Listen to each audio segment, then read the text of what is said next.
Alrighty. YouTube's doing this interesting thing where they keep changing the stream key.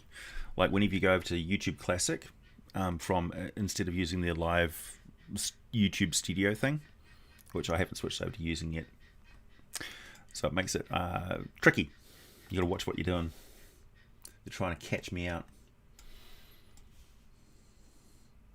Good morning, everyone. I'm going to put aside my tea because today I think it's time for some mead. I'm celebrating.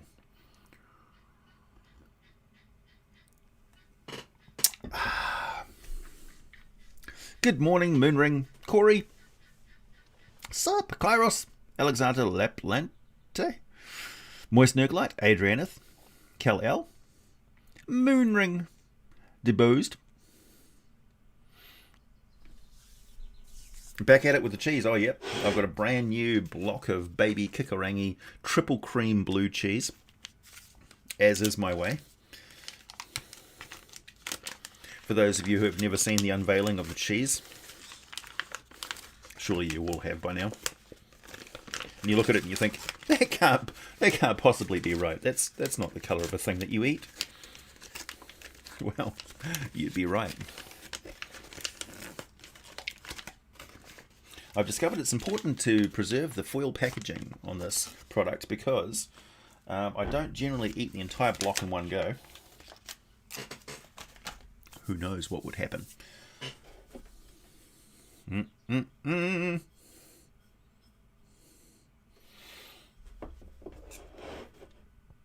Let's dig in.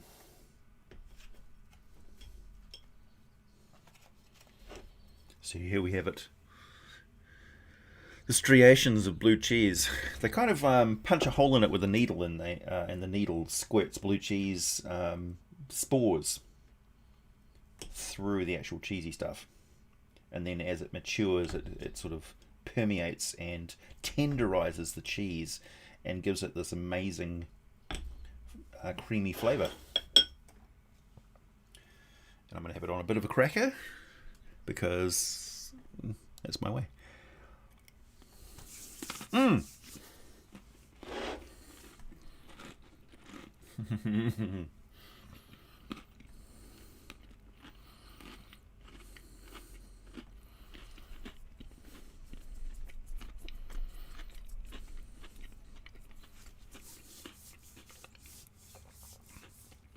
You made it while drinking on a boat. Nice. So basically, I'm celebrating the book launch coming up this in 2 days. So that's the Legends of Frozen Far, the Icewind Dale Player's Companion. Now I've had a look at the table of contents for the Rime of the Ice Maiden, and essentially we'll be providing some extra details on optional character class trees that you can play. Like if you wanted to be a character that was sort of centered in Icewind Dale, because I think a lot of the assumption of the adventure is that your characters will be coming from elsewhere and will have no familiarity with Icewind Dale. So this gives you a primer on what is known by the people who live in Icewind Dale, some of the history of some of the adventure locations that you're going to be going to. For example, the mines behind Tourmaline. And there's character options for like you're a knucklehead pugilist. Essentially, your fighting tradition is a fisher who comes in and gets into fights at bars. So that's pretty cool. That's a character that I like to play.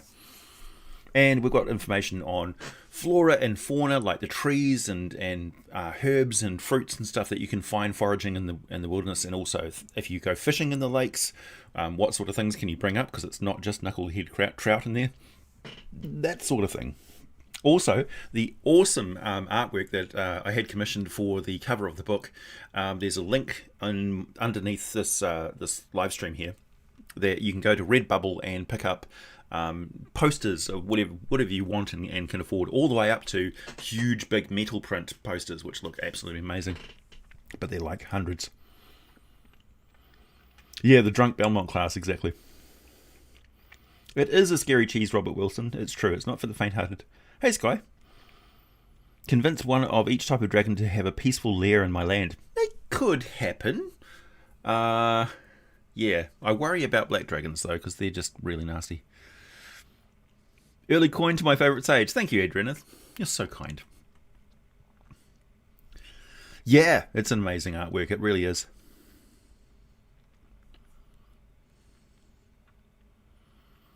Pale Rider, that's a very good question. Well, my experience with working with Wizards of the Coast is through the periphery. I've never dealt with them directly. It's always been through somebody else. The Wizards of the Coast, from my perspective, like to distance themselves from freelancers somewhat. So when I got approached by Took Games, which is a Canadian games making company with a couple of electronic games under their belt, and they were interested in making the Dark Alliance game, and at the time the working title of it was Companions of the Hall. I don't think it was a proper. It was built on the engine of a Dark Alliance game. It had a budget. There were certain constraints and things, and they wanted to cover the story of the Companions of the Hall: Driftwood and Caddybury, Brunor, Battlehammer, and Wolfgar. So you can play all those characters as they're fighting their way through. Fighting Akar Kessel and the Crystal Tirith Towers and stuff like that, and there's lots of hobgoblins and goblins and Verbeeg and dragons and stuff that you fight. The graphics are actually really good in the game. I was consulted on just basically making it as Forgotten Realms as possible. So when you're standing there and looking up at the night sky, you see the Tears of Saloon and all that sort of stuff. So as for publishing, there are requirements for the DM's Guild that are fairly strict, and there's, I think, slightly more relaxed requirements on drive-through RPG. Like, for instance, I don't think you can make print products for the DM's Guild, so we can't have like hardcover copies and things like that, but people obviously are free to get their own PDFs printed of the book. Thanks, Super Kikoni. Thanks, Gage. My Bartail one-shot just wanted to find the cheese in the mead. Nice. Nice. So yeah, I'm celebrating the work that was put into there. There was a lot of consultation and law writing for me, and it was a lot of stuff that I had worked on for other projects, which I could sort of bring to light because it's all centered on the region. And obviously, none of the stuff is like the timelines and background information and stuff is drawn from the same sources that the Wizards of the Coast staff have used to make the Rime of the Frostmaiden. So Legacy of the Crystal Shard, the History of the Forgotten Realms, you know.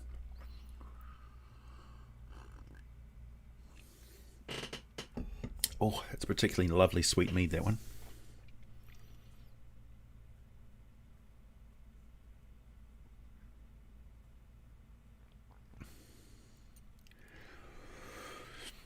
Yeah, it's really nice to be involved. Also, I got approached by a bunch of really awesome authors who are producing a Feywild series at the moment, and they asked me to write the foreword on their latest Feywild book, which I think is the second in the series. Could be the third, second or third. I think it might be the second. And this one concentrates on like Feywild magic items and legendary items and stuff from the Feywild, which has really piqued my interest. And I was like, oh yeah. At first I thought they had the wrong person. I was like, are you asking? Are you sure you're asking me to write the foreword on your book? And they're like, yeah. I was like, okay. Oh yeah, The Monsters Know What They're Doing is really good. Yep, I highly recommend it. Listen, well, yeah, you can find out for yourself. Your party found a baby green dragon like 1 week old. How good and bad could this be? So wormlings are intelligent and they can speak and they can read. So that's the first thing you need to know, is that they're born with more smarts than any sort of human baby. They're not like they're conniving and scheming from day one. And they will latch on to anybody who will protect them. But they will be looking at eating you and taking all your stuff. So eventually, you know.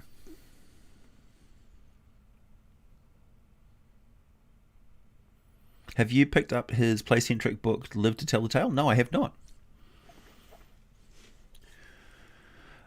This week, I'm not entirely sure. I've got a bee under my bonnet at the moment about Hellruer. I really want to write about Hellruer. My next video up is going to be another one which is a companion to the Icewind Dale stuff that I'm putting out at the moment, which is I don't think they're mentioning the Tears in the book. I did notice that my prediction of them introducing the ice chewingers to you is borne out, and you're going to see the ice chewingers and ice trolls and stuff. The ice kobolds are particularly interesting as well, but the ice chewingers I thought was hilarious because I've seen the artwork for those and they're cute. But Tears, they haven't got Tears. Tears are in there's a bit in this the story of Wulfgar and his quest for Aegis Fang, and after he's recovering and he's gone to confront the forces that essentially messed him up. I don't want to give away too much of the plot. And he goes out into the sea of moving ice, which is normally forbidden for the Reged barbarians to do that. They don't go out in the sea of moving ice. It's forbode. It's taboo for their tribe, all the tribes, to go and do that. They leave that to the Ulutiu people who were there before they turned up. And also because it's got Tears and stuff like that living out there, and so he got confronted by Tears. Tears are essentially like a Neanderthal version of a Yeti, right? So that's the best way I can put it. They're a proto-humanoid species that live in Arctic icy conditions. So they live alongside of, like orcs and ice trolls and ice dragons and stuff like that would know all about the Tears. They do feature in one or two other novels because they are stupid and they're easily manipulated. Basically, they make great goons. As much Hellruer lore as I want, I will. Exactly, it is Xanth. So Hellruer, for those of you who don't know about it, is essentially the remnants of the Netheril culture. So after the fall of the Netherese Empire, Hellruer was the pocket of their civilization which was still existing. So it avoided the cataclysm. They didn't have any floating cities or anything over there. They had left Netheril at its height because they saw the direction that things were going. They didn't like it, so they wanted to form a separate colony, essentially.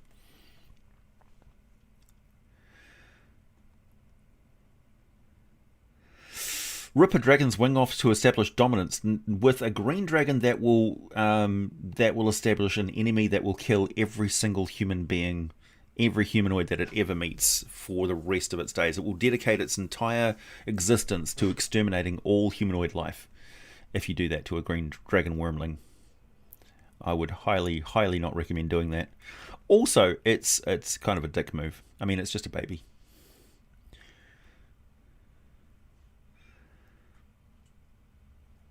The best chromatic dragon is an omelette.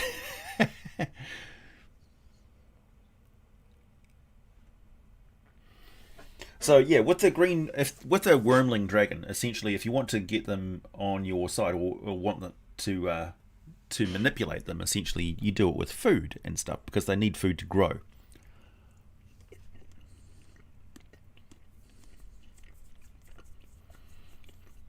Yeah, the Sea of Moving Ice is not safe. It's a moving ice pack.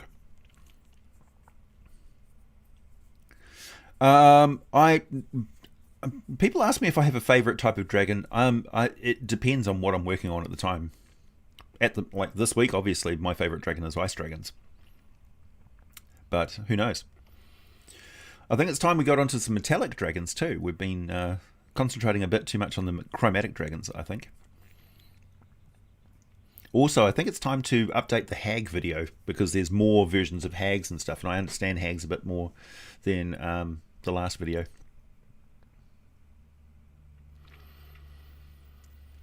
Exactly, Lysander.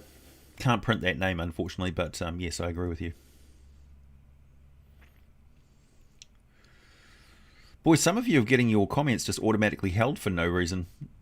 What have you been doing on other streams? Because that YouTube does that when it's wary about anything that you say.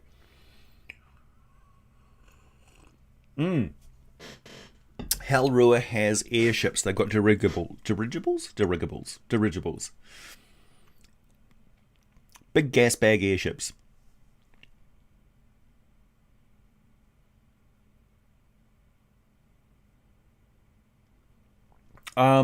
Chevalier, I say let her raise the wormling until it kills her character.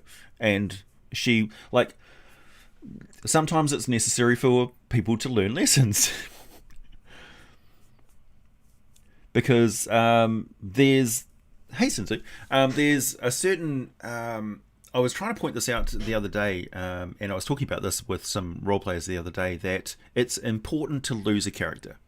And to sort of understand that losing a character death, for whatever reason in the game, will be one of the more memorable things that you'll carry with you throughout your life and your gaming career. So years later, you will remember who you were with, what was going on, and how your character died. You might not even remember your character's name, but you'll remember the incident that ended their career.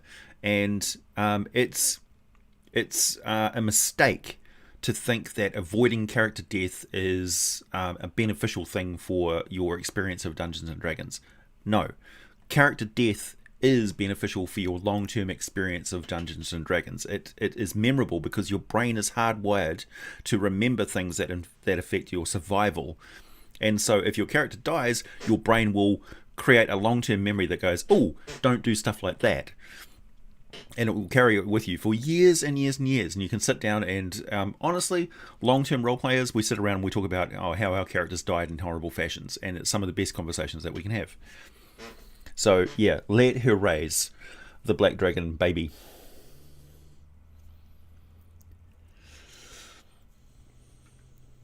Hey, Gadzooks, thank you. Remind us how terrifying a Remoraz is, please. Okay, so a Remoraz, imagine a enormous ice cockroach. It's a cross between like a worm, centipede, and trapdoor spider.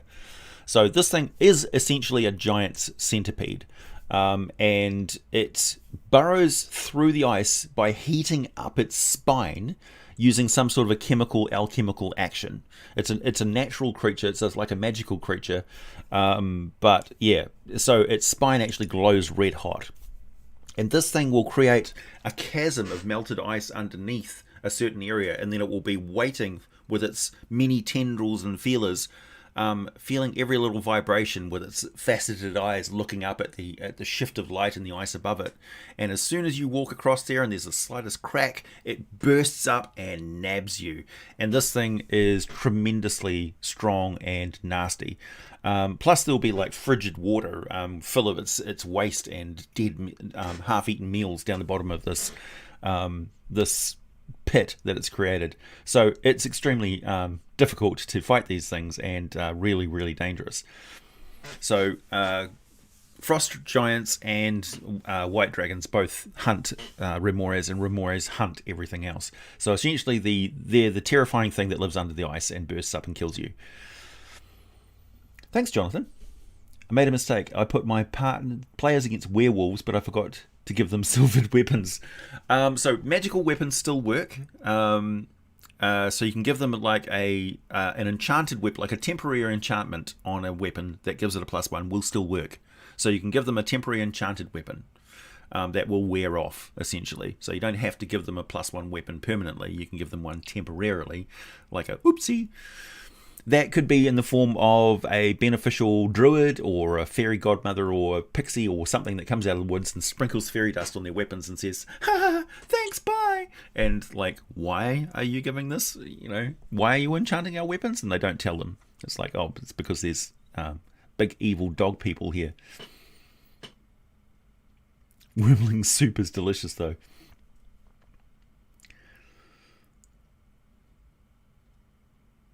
Chevalier and Cavalier, yeah. Hags are D&D gold, Stephen, that's true. Whoa, thank you, Donald. Thank you, Robert. Green Dragon Bard versus Brass Dragon Bard. Possible in both cases. I would much rather hang out with the brass dragon bard, but I think a copper dragon bard would be more likely, and they would be comedy gold. Green dragon bard will be there to manipulate and beguile people. So bad news. Wolfsbane poison, yeah. Give them a tailored concoction. Can we get a video on the fiend worm? Yep. Also, fiendish dragons as well. Yeah, Remoras are graboids from Tremors. That's accurate. Donald Smead, thank you very much. What about letting a dead character or dead party continue on as ghosts with all that entails? Also, I read some time ago that the Eladrin went on a crusade and conquered much of the Abyss. Is this true? Yes and no. So, two-parter. First part, ghosts, maybe not so much, because ghosts are kind of locked into being where they died. So they're trapped in a way. Whites and remnants are a good option for a player character party of returned people. So they still have all the freedom to go around and do the stuff that they normally did, except they're also undead. Because also remember that undead have got a lot of disadvantages, disabilities and things that they're vulnerable to, on top of things that they're not vulnerable to anymore, like they no longer have to sleep, for instance, which can be really interesting, which means they can travel great distances because they don't need to stop. They have a limitless endurance of the dead, the speed of the dead. As for the Eladrin, yeah, there's a story there where essentially there was an invasion of... was it the Abyss? Yeah, it was the Abyss. Was it the Nine Hells? No, it was the Abyss. And it didn't end well for them. They conquered a lot of the area, and some of them got trapped. In fact, there was a whole big group of them that got trapped by Pale Night, and were kind of hunted and tortured to death in her Garden of Bones. So yeah, it didn't end well. Generally speaking, you can't fight the Abyss. You can try. It's a great occupation it's fun to try, but yeah, it's not going to have any long-term effect on the Abyss. Is the Drow video on the... Yeah, I think so, because the sound quality on the Drow... Like, I'm very happy with the Drow video. That's been very popular and stuff. And I'm happy that it was a collaboration between me and Arthur Kadawa. But yeah, it does need an update because the sound quality on the Drow video is crap. And there's no attribution of the artists. And yeah, it needs some updates. I'm happy with the content of the Drow video, though. I think that was pretty good work on my part. A gold dragon bard would tell you like mournful stories from long ago and wring out your emotions and stuff, and they would breathe a little bit of hallucinogenic gas and take you into a dream state. So everybody in the tavern would be like, It's like, wow, I was transported. I was transposed to another time and place. It's like, yeah, you were in a dream realm. I like the fact that gold dragons can just shift you into the Feywild, so to speak. Stellar Dragon video? Yeah, I suppose so. I did a collaboration with Dungeon Dad. So our work on the... I did the Giant Space Hamsters and he did the Stellar Dragon stuff, but we did it together. And the Stellar Dragon video is hosted over on his side. But I suppose I could rejig it and put it on my channel as well.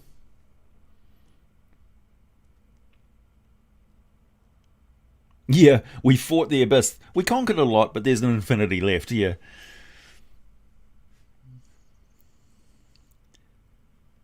Yeah, I do have a video called Death is Not the End, which covers post-TPK adventuring. That's true. It's mainly focused on like coming back from the dead. How it can be an adventure to actually return to life. Warhammer Age of Sigmar lore. I've really got to read about that. Who can keep up with all of the updates to Warhammer these days, eh? Just when you think you've got it all sorted, they change the rules.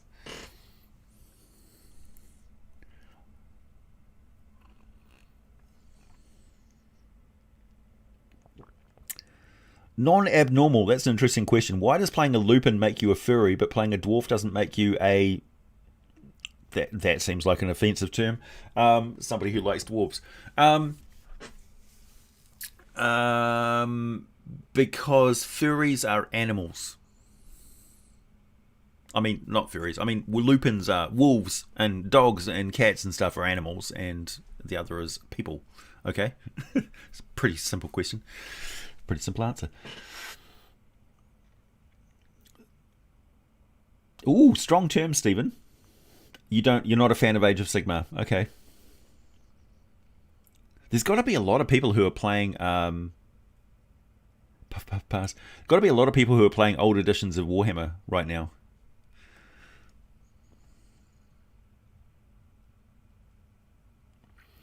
Temporary enchantments are a great way to let parties prepare for hard fights and drain their gold. My players spent thousands for Dragon Slayer enchantments that they knew they were taking part in a Blade Dragon. Exactly. Yeah, so enchanters would be on the periphery of civilization for the large part. Like, they would have a reputation because obviously somebody who can sell love potions is going to be, making money on the sides, but also they're going to be on the run.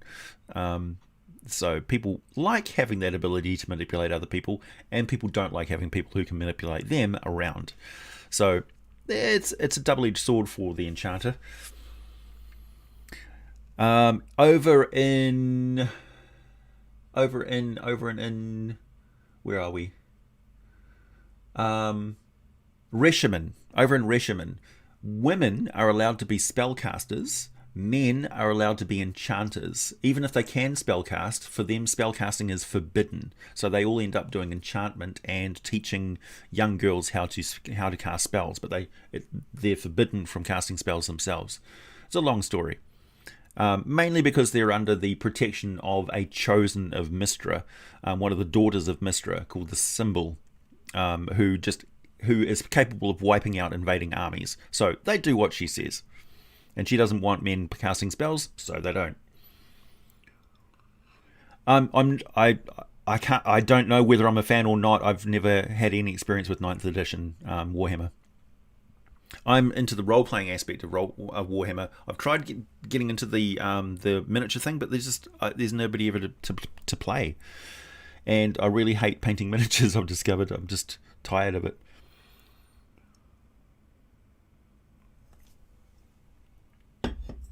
Never say never, though. I've always wanted to play war games. Some people call me Tim. Flutes that create images when played. Yep.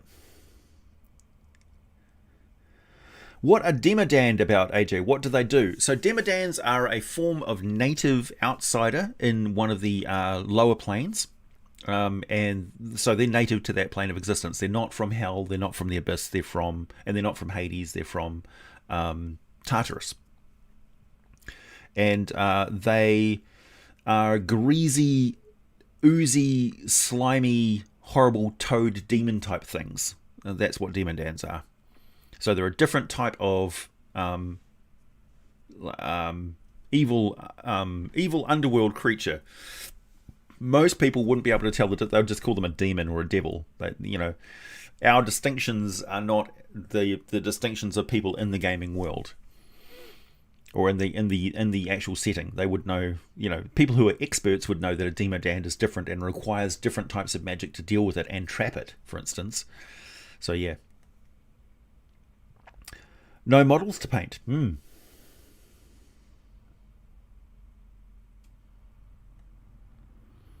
Play the computer versions. Yeah, well, at the moment I'm playing Warhammer. I'm playing Inquisition on the PlayStation 4. Inquisition Martyr. And I have been playing it solidly for weeks, and I'm really, really enjoying it. I love Warhammer computer games. Love them. The Dawn of War series, love it. Favorite Chaos God. Am I going to get myself into trouble if I say the wrong one? Favorite Chaos God. What's the first one that springs to mind? Well, I've been fighting Nurgle in Chaos Martyr. Nurgle's kind of fun. Like, horrible, but he's got quite a personality. I'd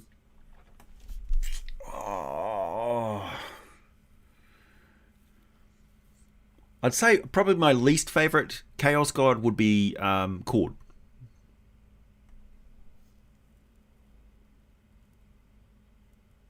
maybe. Yeah, the Blood God. Because he's just kind of boring. It's just kind of simple. Slaanesh, yeah. Slaanesh and Nurgle and Sench.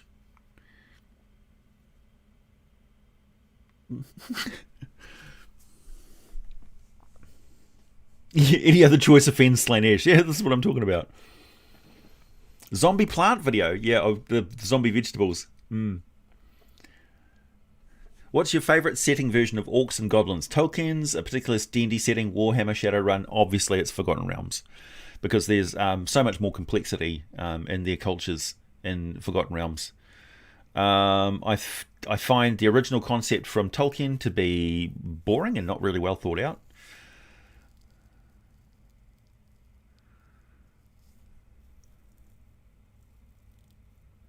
Ooh, disjunctions in D&D. Okay, yeah, that's a really good topic. I'm going to note that down. Do.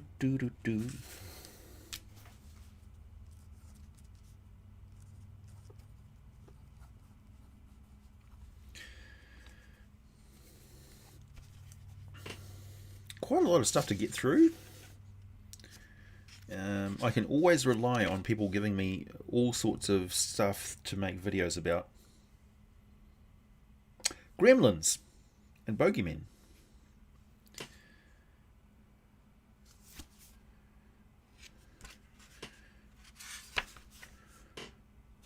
Also, I need to make a video about the Barghest.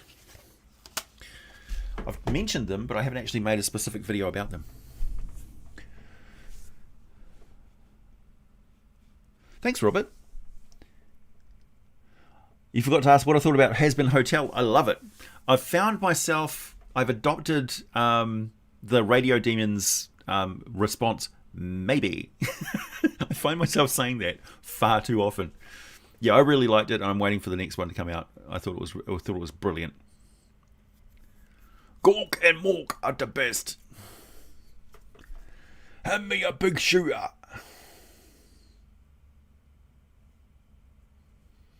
Your choice has been noted.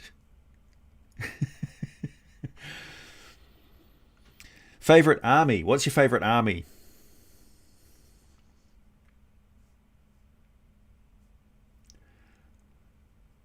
I hate to say it, but I quite like Ultramarines, just because I like shouting out, "For McCrag!" And I've always been a fan of the Black Templars.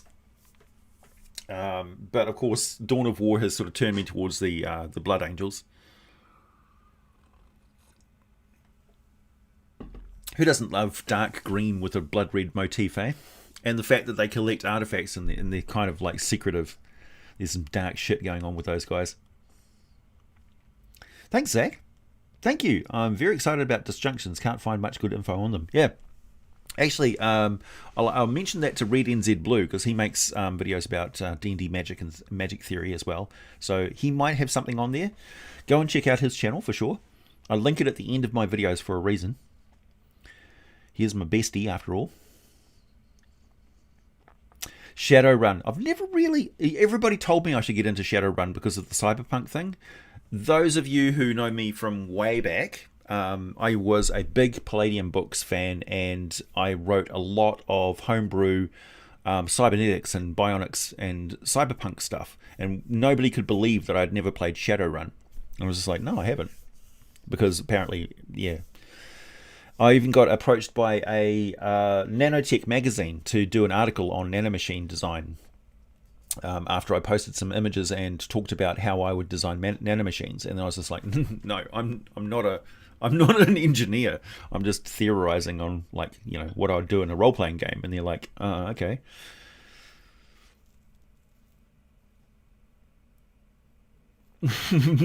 Blue stick up the bum boys. Yeah, true.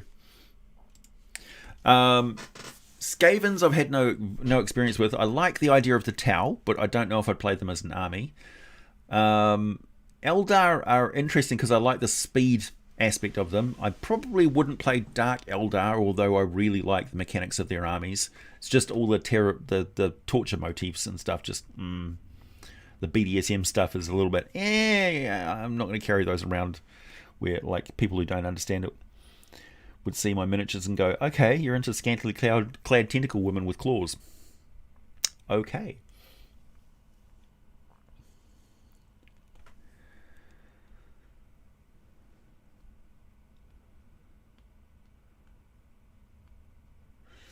As a Native American, I love having the option of being tribal in Shadowrun and the inclusion of some of the tribes in lore. How did they handle that? Did they do it well, Tsinzu?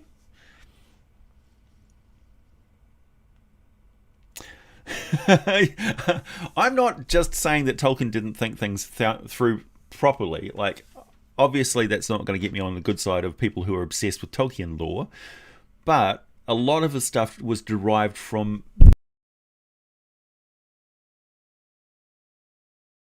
cloth from Snorri Sturluson and the Elder Eddas. Like, all of the names of the dwarves that Tolkien used are ripped directly from older stories, from the Eddas.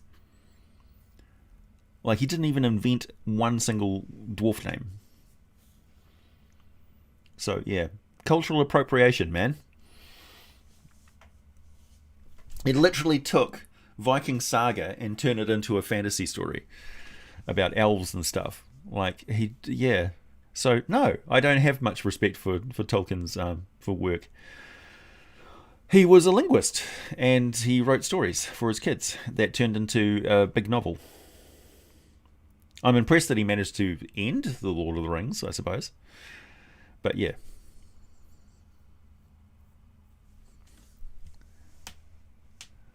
White Scars, best Space Marines. Yeah. Oh, interesting. Although you guys can't hear it, there's rat activity up in my roof. I have rats in my roof, and they're scrabbling around right now. They're agitated because I've been active up there because I installed a CO2 gas-powered automatic resetting bait-stationed humane rat murdering machine. So I'm looking forward to going up and checking it and taking dead rats out of my roof later on. Because I'm sick and tired of the bastards getting a free ride. I pay the heat bill, man. Plus, it's not good for allergies to have like rat poo in your ceiling.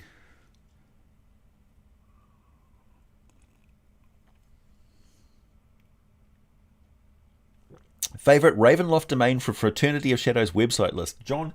That's very specific. I'll have to look that up. Time to get a cat. I've been trying to get a cat for a while. Yes.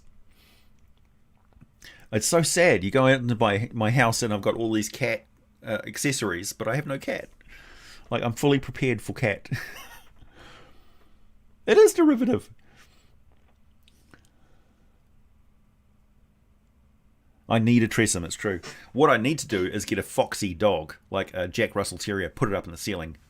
Murder. Just absolute murder. The only reason why I don't do that is because I can't go up on the roof to retrieve all the bodies and they would rot and stink. That's why I've got a murder station right next to the access panel.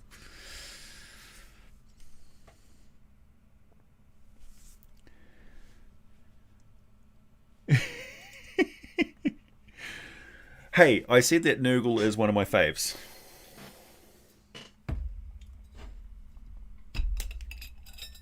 I mean, you've seen how many videos I've made on the Abyss. Do I concentrate on the nice bits of the Abyss? No. I concentrate on the horrible infested bits of the Abyss.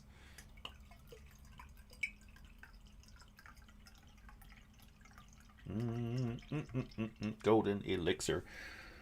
For those of you who are wondering, there's my my family coat of arms on my Mead bottle with the family motto, always ready.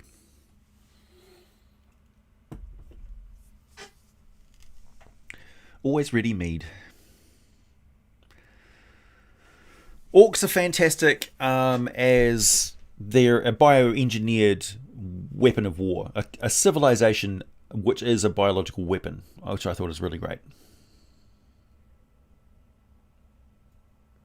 You had two Jack Russells, one ran away from rats. Well, yeah. I mean, if you've never exposed a dog to like water, they don't swim, so you got to expose them to hunting at an early age, I suppose.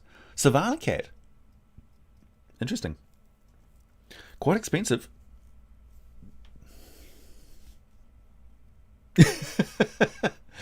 Funny you should mention that. No, I'm not going to follow the rats down into the catacombs beneath the Orchard Mansion here. The fish pond out the back there, out the side of my place, is actually a cavernous like water trough or something that we found when we were excavating. We're like, oh well, we've got a big hole in the ground, so we might as well turn it into a fish tank, a fish pond, which we did. There are better parts of the Abyss. Yes, it's true. See, the Abyss is a combination of corrupted chunks of primal realities that get bitten off, essentially, and turned into subdimensions that get squidged into the Abyss's maw. It also includes entire planets that get drawn into it, just like a warp storm engulfs a planet or a sector in Warhammer 40k. The Abyss can engulf whole planets, and they become planes of existence. They become the layers of the Abyss. The navigation through the Abyss is pretty random. Like if you cast a teleport or plane shift or something within the Abyss, you'll end up in a random location. So you could go from layer 2 to layer 6000, And layer 6000 may be a demi-plane that was abandoned by a wizard who was driven mad by his work, and the far realm destabilized the matter of the demi-realm, made it perpetuate itself because the walls became psychic, and then the Abyss just swallowed it at some point, and then you've found yourself there suddenly. So some parts of the Abyss, there's so much real estate, free real estate in the Abyss, that it's not actually full of demons. Demons are attracted as mobs and hordes and armies that move across the landscape. And they claim whole sections of the Abyss, but large amounts of the Abyss are empty, devoid of anything but the remnants of whatever has managed to survive in that nightmare environment. So it's not always demons. But there's always something going on. Tressum video when? Thanks, Rational Redneck. Have I not made a video about Tressum? They're winged cats. There's not much to say, really. They're native to the area around Cormier. Korakan, thank you. Koryukan. That's a very specific amount. $22.99 Australian. Thank you very much. Do I have an opinion on the Demon Wed pips? I'm not sure who's in control of the Demon Wed pips at the moment. I think it's Pits. I think Grast or somebody has got control of it. It's not Lolth, as far as I know. I don't really have a favourite layer of the Abyss. I homebrew it when I go into the Abyss, honestly. It's very rare that I go to a named location unless the players are after a specific thing. But that just never really comes up.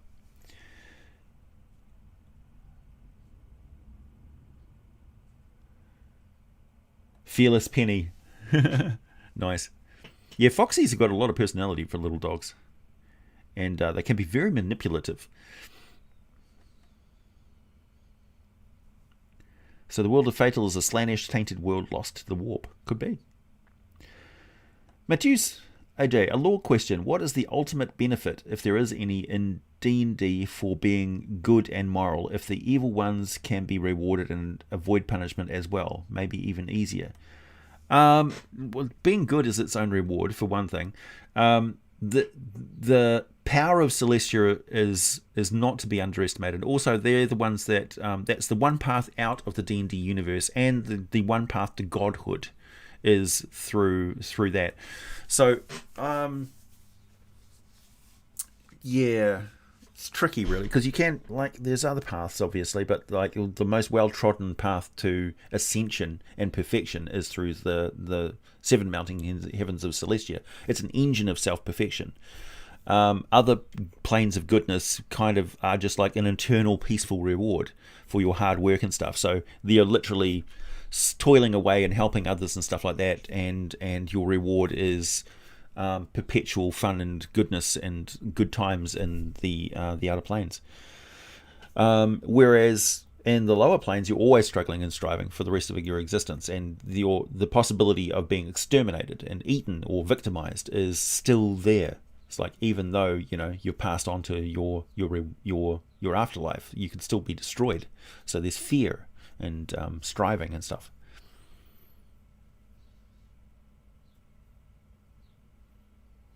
She ended up with her own domain, so to speak. Oh, okay. There you go. My favourite tricks to throw at players in the Abyss is a dimensional shift, essentially. So they accidentally shift from one layer of the Abyss with different rules suddenly. And spells that don't work and spells that become alive suddenly. Or, all sorts of weirdness. An abyssal plane made of cheese, but the cheese eats you. That's terrifying. I'll salute you to that.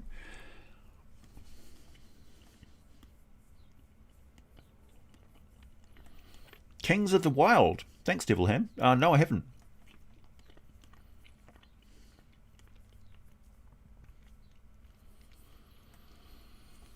How can someone become a demon lord? I don't know.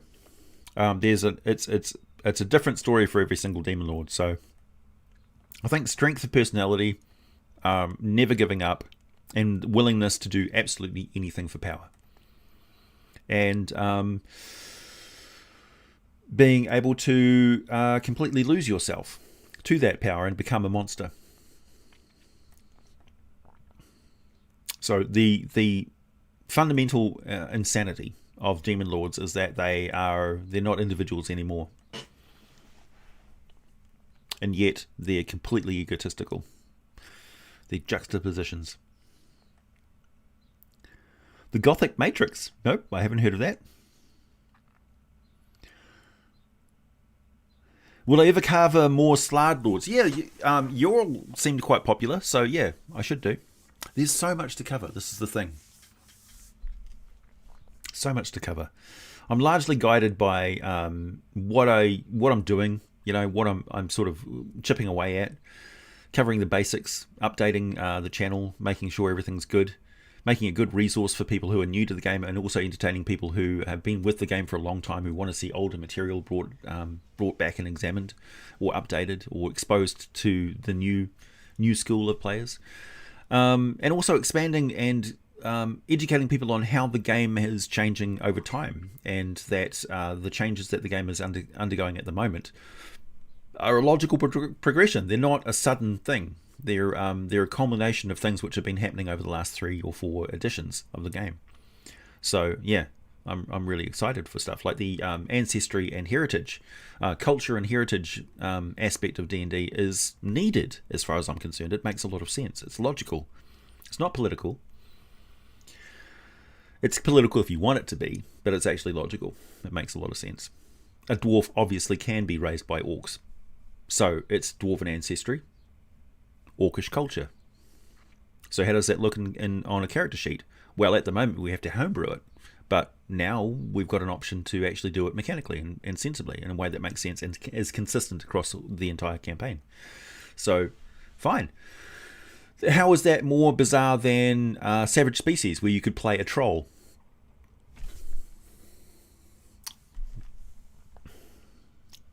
If I could drop my microphone, I would. How far off do I think 6th edition is? Hey, thank you, Jimmy. Scumbaggery, intelligence, and power. Lots of power. Yeah, true.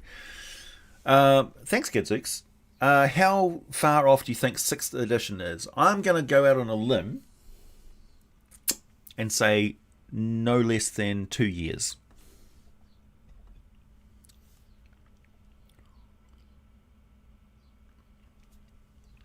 Are there Demon Damned Lords? Probably. Because people like to make big boss monsters. So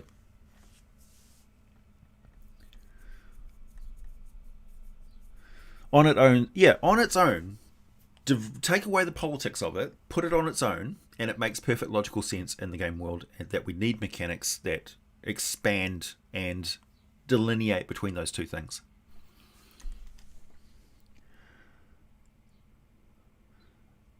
I wish they would redo the Star Frontier game from TSR. Yeah, like, we've got Starfinder, right? But that's Pathfinder. Where's the D&D version of that? The answer would be...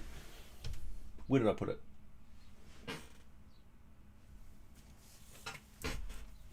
Go out and pick yourself this up, right?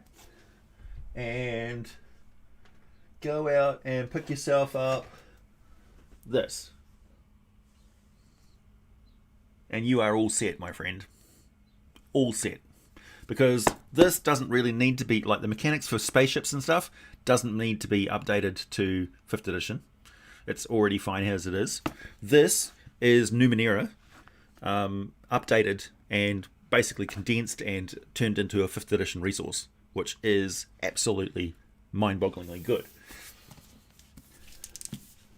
And then you can check out other places to your heart's content.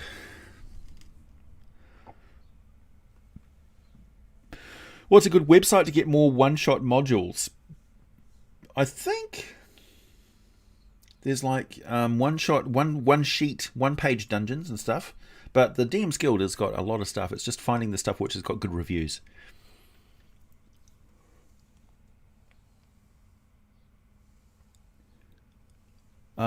Who's Jared Fogel?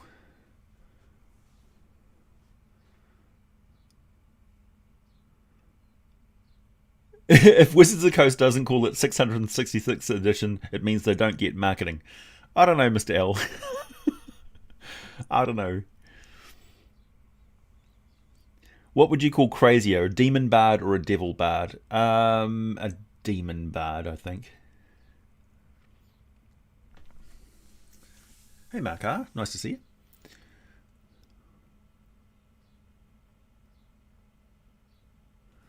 The female Minotaur that you mentioned in the last video, she's going to get taken in by dwarves to learn smithing. Nice.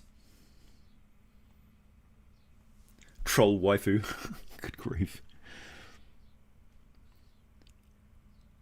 This is the reason I prefer GURPS over AD&D. Gave you a lot more freedom to make more complex and interesting characters than AD&D. Yeah, well, GURPS was designed to be a multiversal, like a megaversal system, like the megaversal system of Palladium books.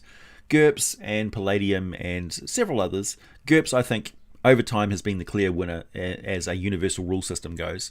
Like, you can't really top GURPS in that regard.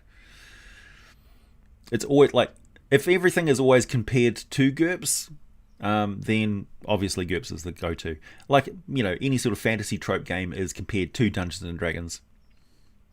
And sci-fi games are compared to Traveller, you know, for instance.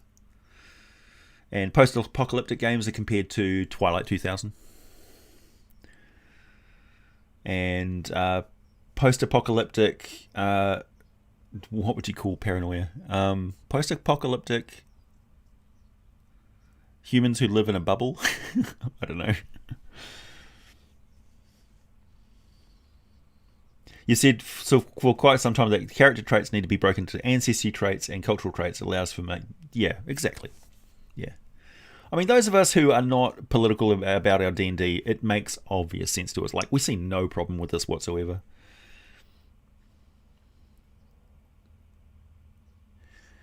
GURPS gets really complex, however, needs experienced players. Well, obviously, when you've got like any system needs to be robust enough to add complexity to it. So 5th edition can be incredibly complex when you add all of the like the stuff, the different options and things to it. One thing I'm happy about with 5th edition is they haven't gone feat crazy like they did in 3.5 edition. And all of the feats and requirements in Pathfinder 2nd edition is the thing that still turns me off from that system, unfortunately. Although I am playing the system and giving it a fair shot right now. I've got a Saturday game that I'm playing with Jada and Esper the Bard. Yeah. So far, so good. Like, it's D&D, you know. Pathfinder's just D&D, so I can play it. There's no layer lower. I don't know who this vocal person is.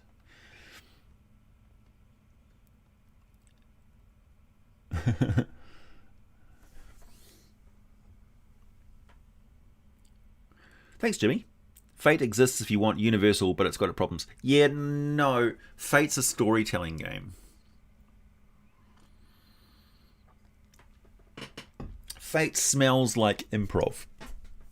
It's like it's not a group of players, it's the cast. Like, tell me that ain't so.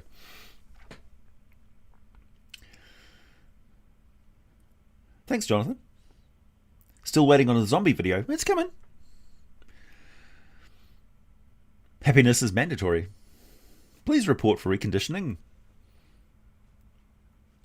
Star Trek episode, Star Wars Adventures? Yep. Do I know anything about Ravasta? No.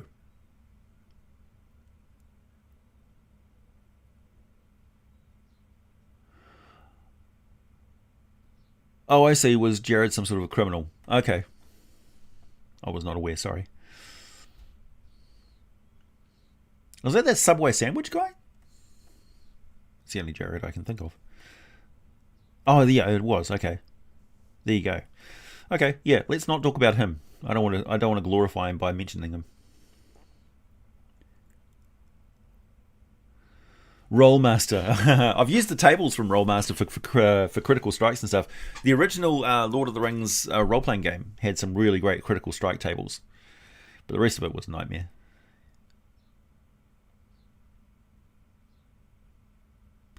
I didn't expect a no true Scotsman from you, AJ. Disappoint. What?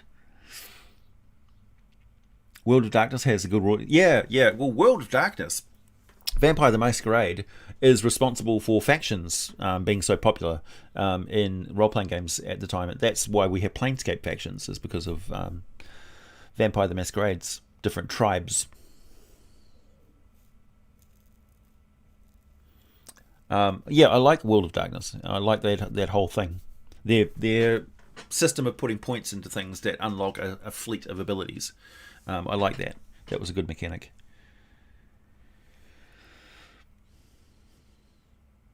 Oh, John, John, John. See, that's exactly why I don't want to fucking talk about him, okay?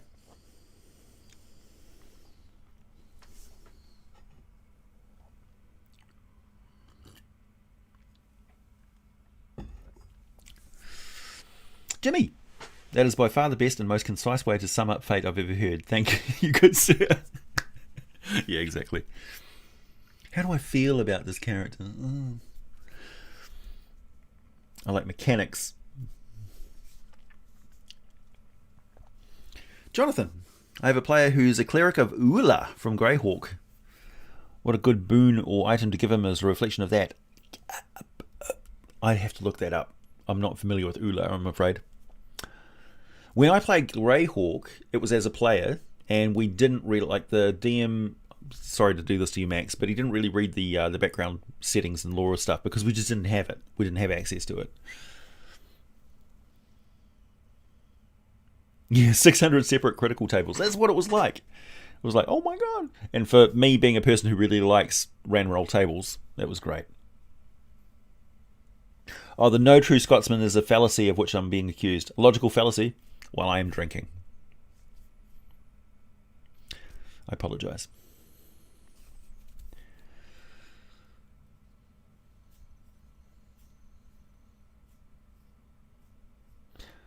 John, if you persist, you're going to be silenced from this channel forever.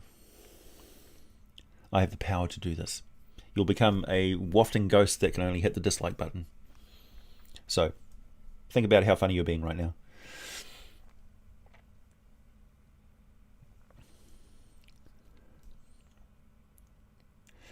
Would I ever run a party where all the players are hiding a secret like Durga, who is really a deep dragon, or yes. In fact, that was the last campaign that one of the last campaigns that I ran, the barbarian in the party was actually a Slard. A green Slard. And he used his chaos abilities as like battle cries and stuff. And was constantly seeding the campaign environment with just chaos.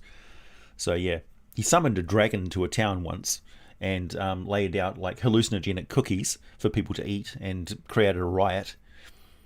It kind of contributed to the death of a well-meaning hag lady. What monster have you had the most hard time pronouncing? Ixidzachtitl. I hate pronouncing those things. Have I ever tried out the Dresden Files tabletop? No, I have not. So I probably should. Apparently, the way that Dresden Files handles the Fey courts, like the Unseelie court, is really quite interesting. So I'd be interested in checking that out.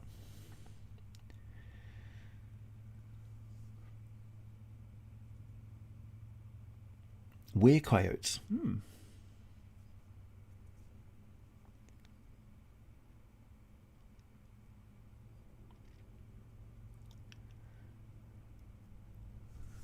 Oh, no problem, Nicholas. Don't worry about it.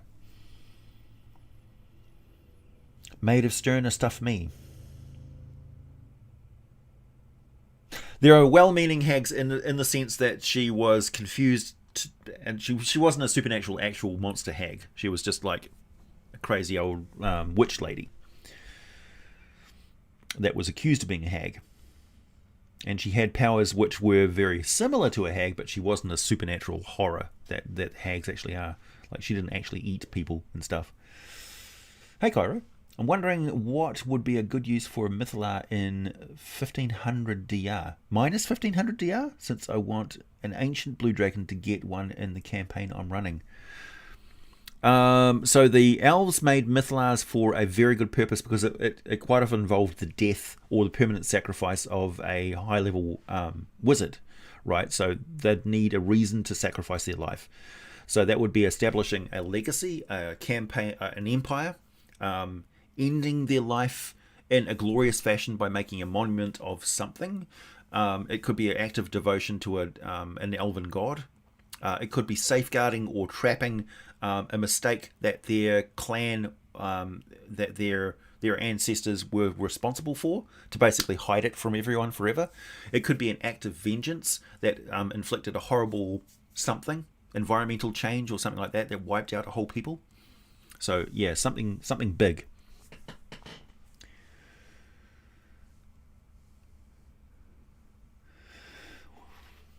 On a serious note, what makes a good, memorable villain in a campaign? Mixed morality with good meaning behind it, but terrible execution. A classic mustache-twirling jerk, a corrupted lawman. Usually it's some sort of ambition. It's a twisted ambition. It could be a well-meaning authoritarian. But typically you want little quirks that make the players want to just kick that guy's ass. And then you build on that villain. So they have a certain unattainable power. They've got a barrier between them and just being killed by the player characters. There's something that they are in control of that the player characters need, and that's why there can be that frustration that makes them so memorable. And also they threaten the character's existence. They limit what the characters can do.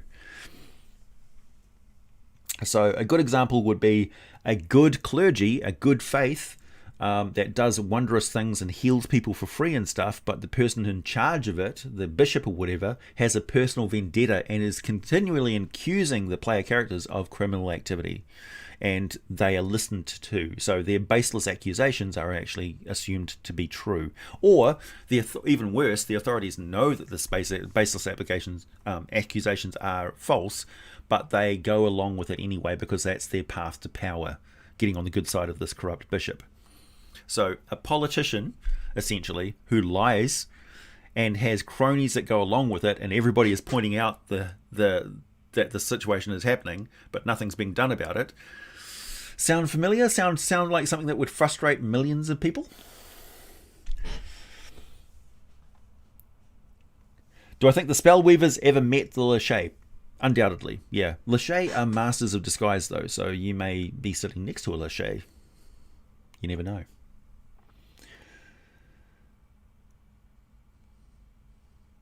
Have any TV shows ever inspired your campaigns? Yeah. I saw an old Angry Beavers episode where the Beaver brothers ran into a swamp with a Gatorman lackey and zombie slaves. Yeah, something like that. Let's see. What's something most recent? Well, the Dark Crystal, I've used memorable occasions multiple times. Labyrinth. I choose bits and pieces from various things. Like if you can master the one door is telling the truth and one door is lying conversation, that's always entertaining, because the players are always like really wary of that. Yeah, you pick and choose things. It's usually like quirks from characters that I see in sitcoms and stuff like that I want to borrow their personality traits and put them across. Yeah, a lot of loves of Spellweavers. Moonblade elves. Spellweavers are weird, it's true.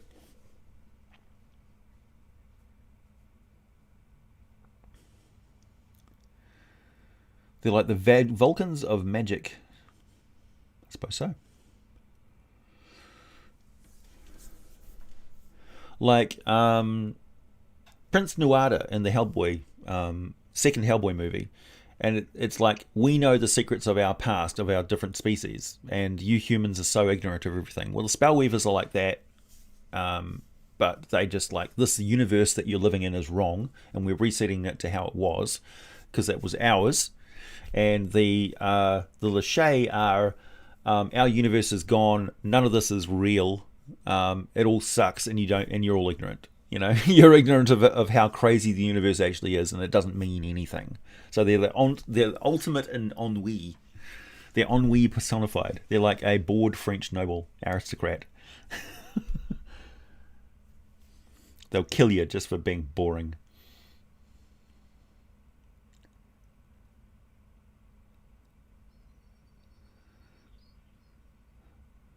Who are you talking to, Craig? Are you talking to me?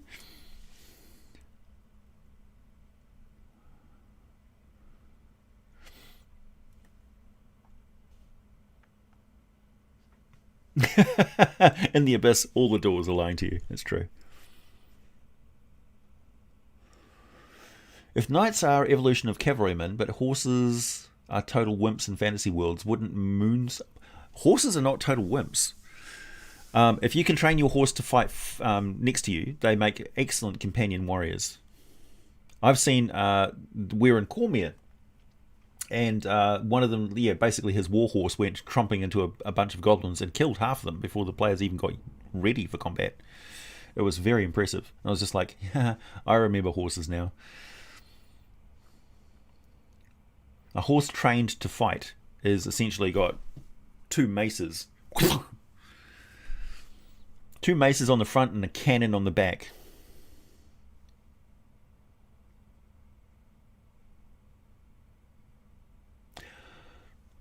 Is drugging trolls and casting constant happy dream spells on them while you harvest their meat a morally good alternative to killing animals for meat? I wouldn't eat troll meat, so I don't recommend it. And no, obviously that's morally reprehensible. The other thing you can do is just summon meat, and create meat by evocation magic out of nothing. Because magic. I mean, if you're going to go to the effort of casting happy dream spells, you may as well just cast evocation spells that summon steaks and pork chops, bacon. That should be a cantrip. Bacon.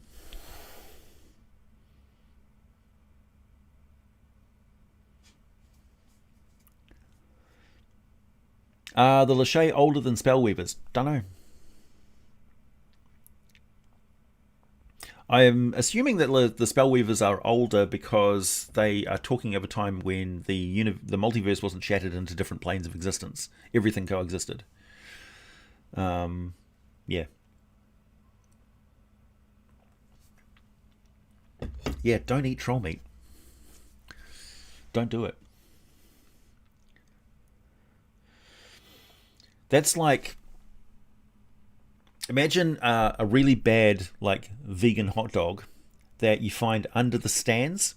No, in a urinal in a sports stadium, and then frying that up and eating it. That's troll meat for you. It's bad, man.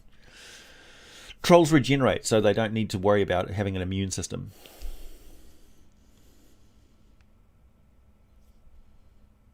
I want bacon cantrip. How awesome would that be?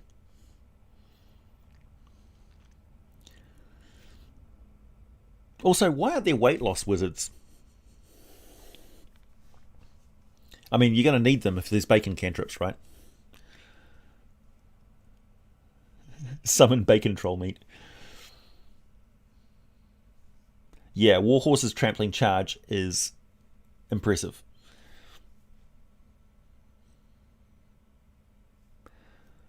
Yeah, exactly. One of the things I mentioned in the comments of the Ice Dragon video was that they can put trolls frozen in their walls of their cavern and then break them free, and you've got trolls pouring out of the walls and regenerating and fighting you. Ravenous trolls would be a very good thing to put in the walls of a white dragon's cavern. No, there's no nutritional benefit from eating your own flesh, because it takes just as much to to heal yourself, I would say.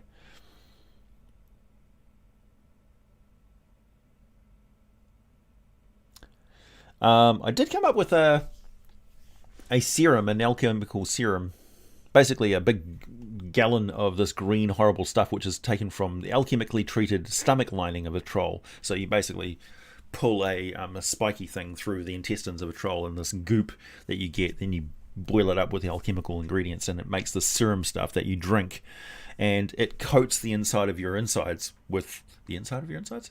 Yeah, that works.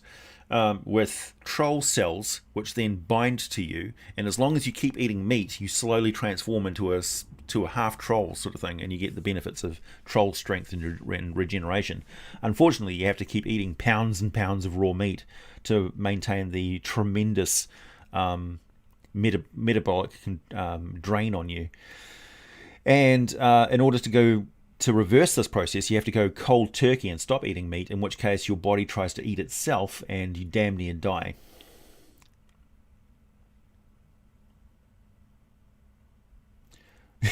Yeah, it's not pleasant. It's cheap, but not pleasant. Yeah, eating sentient beings is wrong.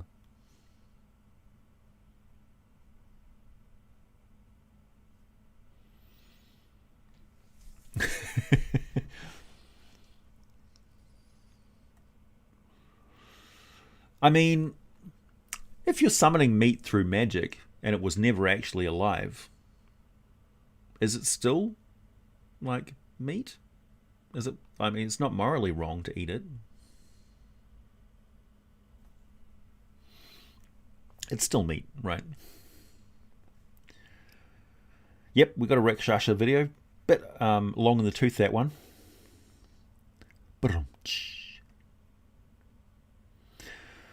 Trolls are sapient. Yes, they're sapient and sentient.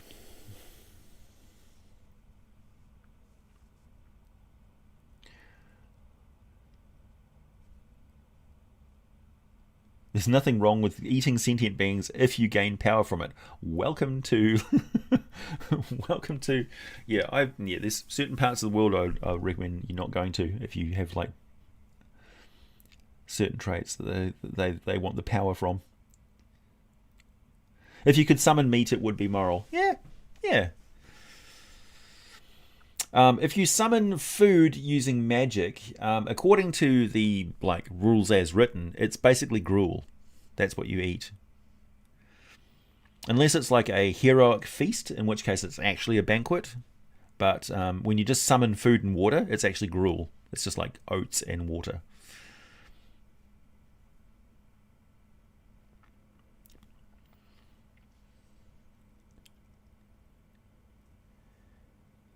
Is Petri dish meat brutality free? Yes, it is.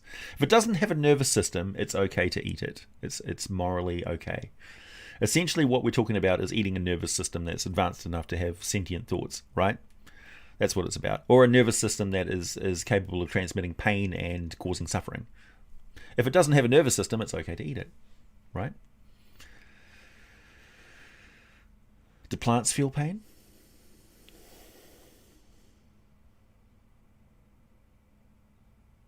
Kind of meat, yeah. There's great strides in vegetarian meat these days.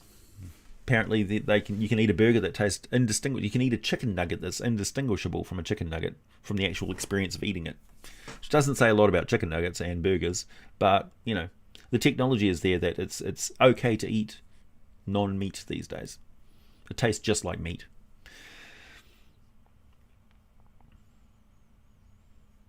How do humans use monsters in their army? Carefully, and they brutally control them. You know, treants are not on the menu. Yeah, but what about treant nuts? Yeah, you can smell plant screams. You can't hear them. Troll nuggets. This has taken a dark turn. Anyway, I'm going to call it a day, everyone. Thanks for tuning in once again and taking us down some weird roads. Good berry is a berry. It's a berry.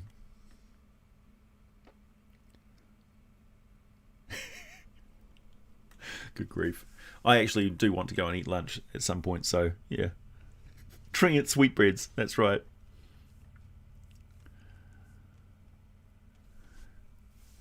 Hey, brain. You did. I've actually got some bacon in the fridge. I've just been thinking of for the last 15 minutes now.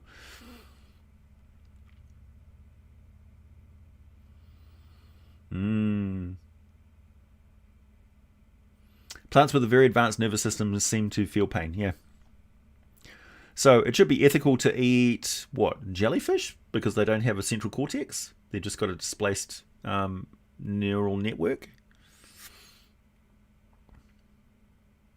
But yeah, cooking with harpy eggs.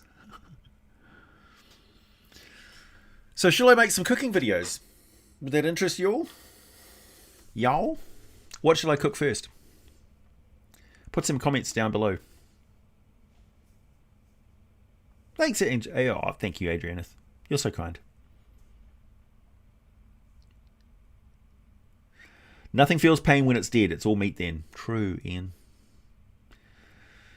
You know what else doesn't feel pain? The rats when they get brain spiked in my ceiling. Thanks, Ben. Auroch steak. Roth steak. Roth basically tastes like yak meat. It's very rich in iron. It's a superfood. Yeah, what would dragon meat taste like? I imagine it'll taste like crocodile. With a hint of like volcanic flame. Griffin eggs and ham. I imagine knucklehead trout tastes like groper. Or what would you call it? We call it harpooker. Yeah, you call it groper. Or like a sockeye salmon, maybe. Self-cooking phoenix nuggets. Nice. Alligator can be good. Crocodile can be good. It's a weird texture. It's not like chicken. It's not like fish. It's not like bacon. It's weird. It's its own texture and flavor. Chimera meat. Snake, lion, or goat. Nice. Rattlesnake hot dogs. Haven't tried that. Uxidzachytl sushi. No,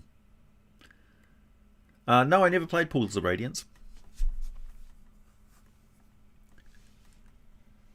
A squid chewy chicken taste. Yeah, that's pretty much. Well, yeah, it's a bit more fibrous. Yeah.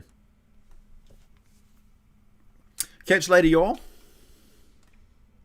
Tune in next week when